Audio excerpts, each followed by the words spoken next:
ਉਹਨਾਂ ਕਿਸੇ ਸ਼ੇਰ ਨੇ ਨਾ ਲੂੰਬੜੀ ਦਾ ਸ਼ਿਕਾਰ ਕਰ ਲਿਆ। ਹੁਣ ਲੂੰਬੜੀ ਨੇ ਸ਼ੇਰ ਕੋਲ ਜਾਨ ਛਡਾਣੀ ਸੀ, ਮਿੰਤਰਲਾ ਕੀਤਾ। ਉਹਨੇ ਕਿਹਾ ਤੇਰਾ ਮੇਰੇ ਨਾਲ ਕੁਛ ਨਹੀਂ ਬਣਨਾ, ਮੈਂ ਨਿੱਕੀ ਜਿਹੀ ਹਾਂ, ਤੈਨੂੰ ਮੈਂ ਵੱਡਾ ਸਾਰਾ ਕੁਝ ਕਰ ਲਿਆਣ ਕੇ ਦੇਣੀ ਆ ਤੇ ਤੂੰ ਮੈਨੂੰ ਛੱਡ ਦੇ। ਉਹ ਇਸੇ ਗੱਲ ਤੇ ਛੁੱਟ ਕੇ ਚਲੀ ਗਈ ਤੇ ਜਾ ਕੇ ਇੱਕ ਖੋਤੇ ਨੂੰ ਲੈ ਆਈ। ਖੋਤੇ ਨੂੰ ਆਂਦੀ ਵੀ ਸ਼ੇਰ ਜਿਹੜਾ ਉਹਦਾ ਆਖਰੀ ਵਕਤ ਚੱਲਦਾ ਪਿਆ ਤੇ ਜੰਗਲ ਦਾ ਬਾਦਸ਼ਾਹ ਬਣਾਉਣਾ ਚਾਹੁੰਦਾ ਤੇ ਮੈਨੂੰ ਤੂੰ ਸਭ ਤੋਂ ਤਾਕਤਵਰ ਲੱਗਣਾ ਤੇ ਮੈਂ ਚਾਹਨੀ ਆ ਕਿ ਤੂੰ ਬਾਦਸ਼ਾਹ ਬਣ ਜਾ। ਉਹ ਖੋਤੇ ਨੂੰ ਲੈ ਕੇ ਆਈ। ਸ਼ੇਰ ਖੋਤੇ ਨੂੰ ਫੜਨ ਲੱਗਾ, ਖੋਤੇ ਦਾ ਕੰਨ ਹੱਥ 'ਚ ਆਇਆ ਤੇ ਖੋਤਾ ਜਿਹੜਾ ਪਟਾ ਕੇ ਕੰਨ ਨੱਸ ਗਿਆ। ਲੂੰਬੜੀ ਨੂੰ ਸ਼ੇਰ ਨੇ ਆਖਿਆ ਵੀ ਤੂੰ ਤਿਆਰ ਹੋ ਜਾਣੇ, ਕਿਹਾ ਖਲੋ ਜਾ, ਇੱਕ ਮੌਕਾ ਤੇ ਮੈਂ ਫੇਰ ਲੈ ਕੇ ਆਉਂਦੀ ਹਾਂ।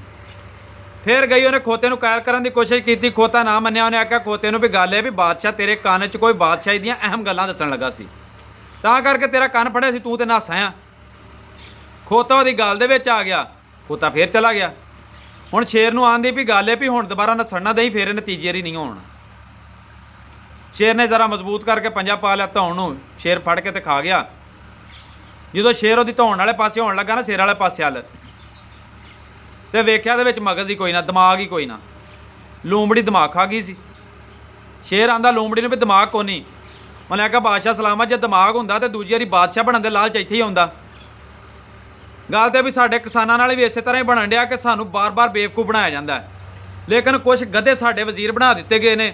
ਸਾਡੀ ਨਹਿਰ ਦੇ ਵਿੱਚ 3 ਮਹੀਨੇ ਹੋ ਗਏ ਨੇ, ਪਾਣੀ ਨਹੀਂ ਆਉਣ ਡਿਆ। ਦੱਸੋ ਵੀ ਇਹਨਾਂ ਜ਼ਿਮੀਂਦਾਰਾਂ ਦਾ ਕੀ ਕਸੂਰ ਹੈ?